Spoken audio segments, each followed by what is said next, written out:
غیر مقلدین وابیان په فقه حنفي باندې دا اعتراض کوي چې په فقه حنفي کې دا لیکلي دي چې د محرماتو سره نکاح حلاله ده. بعضې داسې وایي چې په فقه حنفي کې دا لیکلي دي چې یو سړی د خپلې مور یا د خور یا د ترور یا د بلې محرمې سره واده وکړي او بیا ورسره جما وکړي نو په هغه باندې حد نشته.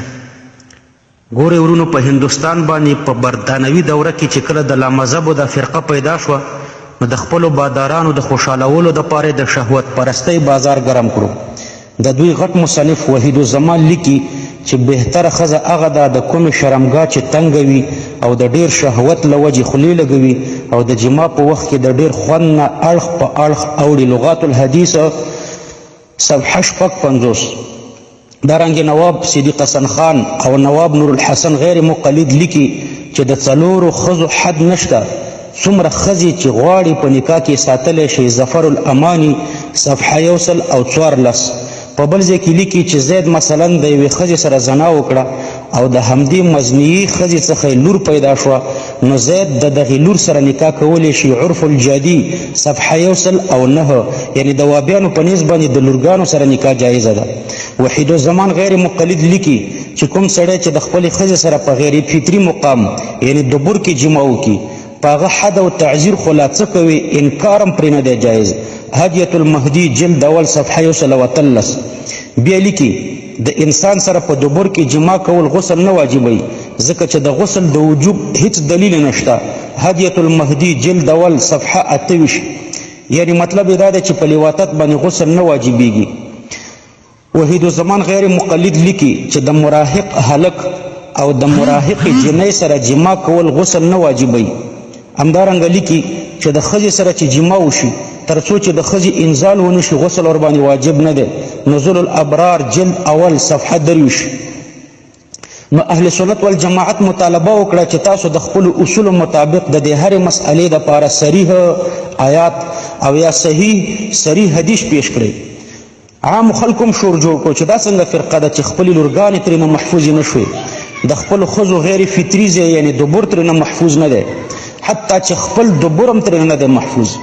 نو غیر مقلدینو د دې په ځای چې د دې مسایلو د اثبات لپاره آیات یا حدیث پیش کړي نو په فقه حنفي اعتراض وکړو چې په فقه حنفي کې هم لیکلي دي چې که سړي د خپلې لور مور او یا خور سره نکاح وکړه او بیا یې ورسره همبستري وکړه نو دا کار روا دی. دا اعتراض هری چند دیندو وکړو.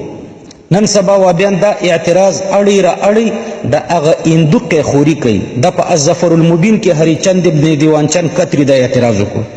احنافو جواب ورکړو چې دا په فقه حنفي پورې خالص درواغ دي. په فقه حنفي کې د محرماتو سره نکاح ابدي حرامه ده. وګورئ کتاب النکاح د فقه د هر کتاب چې وي. دویم دا چې نکاح خو لا په ځای پرېږده. څوک چې د محرماتو سره نکاح ته روا وایي یعنی د مور او د خور سره څوک چې نکاح ته روا وایي هغه کافر مرتد او واجب القتل دی. وګوره د احنافو کتاب فتح القدیر جلد 5 صفحه 42. احنافو بیا مطالبه وکړه چې ستاسو غټ غیر مقلدین نور الحسن او صدیق حسن د خپلې لور سره نکاح ته جایز وایي. وګوره عرف الجادي صفحه 109. نو ستاسو په کوم کتاب کې د دې نکاح کوونکي ته کافر مرتد او واجب القتل ویلی شوی دی؟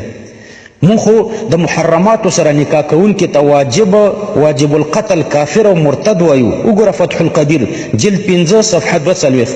وابیان دې د خپل یو معتمد کتاب نه حواله پیش کړي چې داسې سړي ته د دوی په کوم کتاب کې کافر ویلی شوی دی.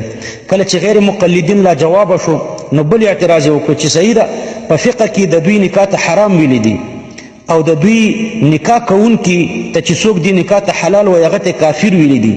لیکن بل اعتراض یې وکړو چې په فقه کې لیکلي دي چې کوم سړی چې د خپلو محرماتو سره نکاح وکړي او بیا جما ورسره وکړي نو دې سړي ته سزا نشته. د دې په جواب کې احنافو ولیکل چې دا خالص بهتان او دروغ دي. په فقه کې صراحتا لیکلي دي چې یوجع عقوبة عالمگیری جلد 2 صفحه 148. یعنی داسې سړي ته به عبرتناکه سزا ورکولی شي. او په هدایت جلد اول او صفحه 14 جلد 2 صفحه 14 په دې کې هم لیکلي دي چې یوجع عقوبة فیعذر. یعنی داسې سړي ته سزا واجبه ده او هغه سزا تعزیر دی او تعزیر قتل تم رسیدلی شي. در مختار جلد 3 صفحه 109 کې لیکي ويكون التعزير بالقتل كمن وجد رجلا مع امرأة لا تحل له.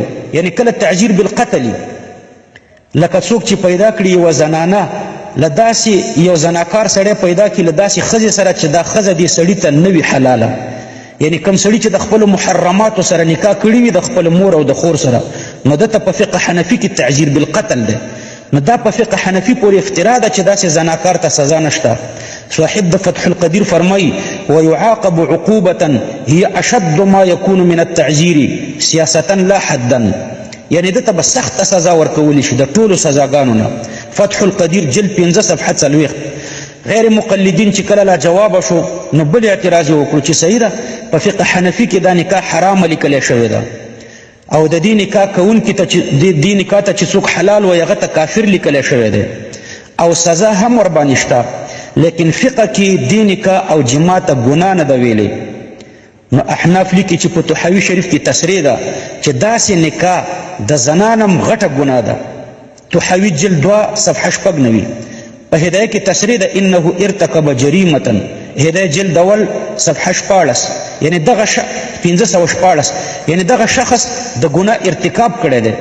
موږ د دې غیر مقلدینو نه پوښتنه کوو چې څومره په حق لاندې که چېرته دا فعل په نزد د فقهاو ګناه نه وی نو بیا ورته فقها د قتل سزا ولې مقرروي؟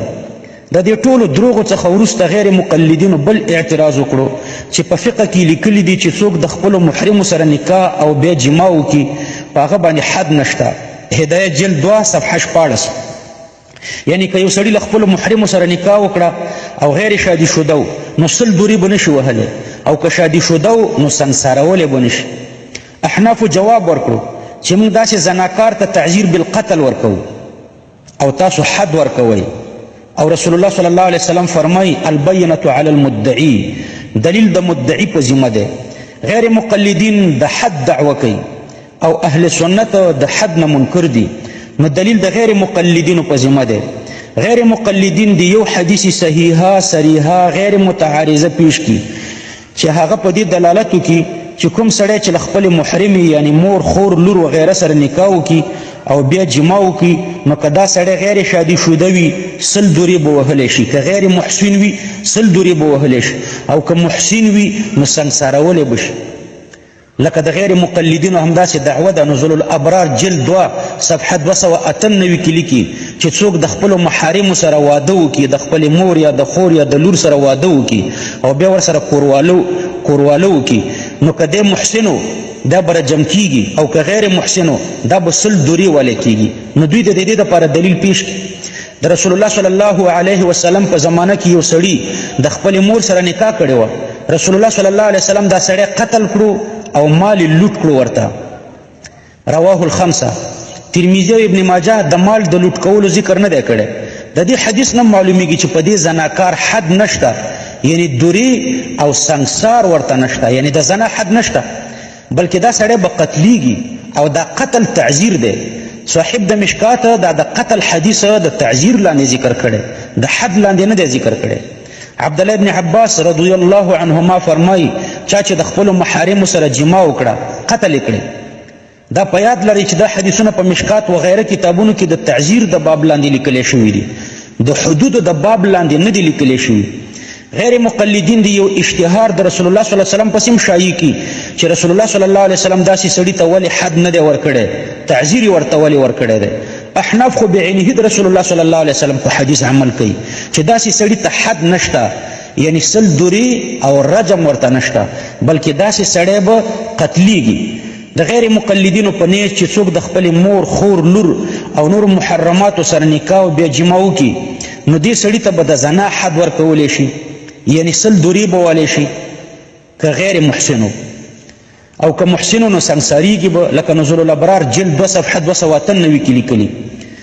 د دوی دلیل دا دی چې دا نکاح کالعدم ده او بغیر د نکاح د محارمو سره جما زنا ده او په زنا باندې حد ده. مولانا عبدالحی رحمه الله په دې مسئله باندې مستقله رساله لیکلې ده په نوم د القول الجازم فی سقوط الحد عن نکاح المحارم.